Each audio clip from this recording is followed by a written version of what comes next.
Good afternoon all of you. Welcome to Anjan TV one news. Madakasira ప్రజల చిరకాలం వాంఛ ఆర్డీఓ కార్యాలయం ప్రారంభోత్సవానికి రిబ్బన్ కత్తిరించి ప్రారంభించిన ఎమ్మెల్యే ఎంఎస్ రాజు, టీడీపీ రాష్ట్ర ఉపాధ్యక్షులు మాజీ ఎమ్మెల్సీ గుండుమల తిప్పేస్వామి.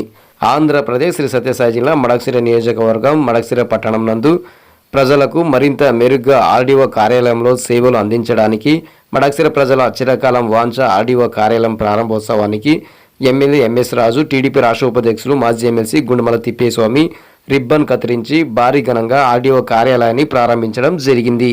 ఈ నేపథ్యంలో ఎమ్మెల్యే ఎంఎస్ రాజు మడకశిర నియోజకవర్గం ప్రజల చిరకాల వాంఛ తీరిందని, ఆర్డీఓ కార్యాలయం చుట్టూ తిరగాలంటే కిలోమీటర్లు మేర ప్రయాణం చేయాల్సిన అవసరం తప్పిందని, కేవలం కూతవేటు దూరంలో ఆర్డీఓ కార్యాలయం మడకశిర ప్రజలకు అందుబాటులోకి వచ్చేసిందని పేర్కొన్నారు. ఈ సందర్భంగా మడకశిరలో ఏర్పాటు చేసిన ఆర్డీఓ కార్యాలయాన్ని స్థానిక శాసనసభ్యులు, టీటీడీ పాలక మండలి సభ్యులు మరియు శ్రీ సత్యసాయి జిల్లా తెలుగుదేశం పార్టీ అధ్యక్షులు ఎంఎస్ రాజు మరియు టీడీపీ రాష్ట్ర ఉపాధ్యక్షులు మాజీ ఎమ్మెల్సీ గుండుమల తిప్పేస్వామి, జిల్లా joint collector Maurya Bharadwaj, RDO Anand Kumar మరియు పార్టీ నాయకులు, కార్యకర్తలు, ప్రజలు పెద్ద ఎత్తున పండుగ వాతావరణంలో ఆర్డీఓ కార్యాలయ ప్రారంభంలో పాల్గొన్నారు. ఈ తరుణంలో ఆర్డీఓ ఆనంద్ కుమార్ మడకశిర ఆర్డీఓగా నూతన కార్యాలయంలో బాధ్యతలు స్వీకరించారు. ఈ కార్యక్రమంలో రాష్ట్ర కార్యదర్శి డాక్టర్ శ్రీనివాసమూర్తి, రాష్ట్ర Vokkaliga corporation chairman Lakshminarayana, Madakasira municipal chairman Narasimharaju, Madakasira నియోజకవర్గంలోని అన్ని మండలాల సింగిల్ విండో అధ్యక్షులు, కన్వీనర్లు, నాయకులు, కార్యకర్తలు పాల్గొన్నారు.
చీర ఒకటి